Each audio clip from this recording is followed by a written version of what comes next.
Maswerteng hapon po mga ka-STL. Narito na po ang resulta ng STL Pampanga para sa araw na to. Second draw October 21, 2024. Araw ng Lunes. Naway ang mga natayaan nyo pong mga numero kanina ay manalo nawa ngayong hapong ito 4 PM. Kaya kunin nyo na po ang inyong mga tickets. Narito na po ang resulta.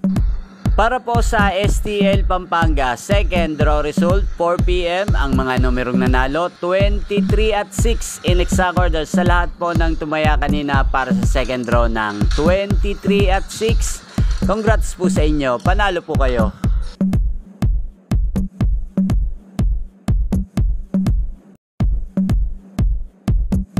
Congrats po sa lahat ng mga nanalo. Maraming salamat po sa panonood nyo sa aking channel, Roderick Hernandez TV. Huwag pong kalimutang mag-subscribe. Thank you for watching.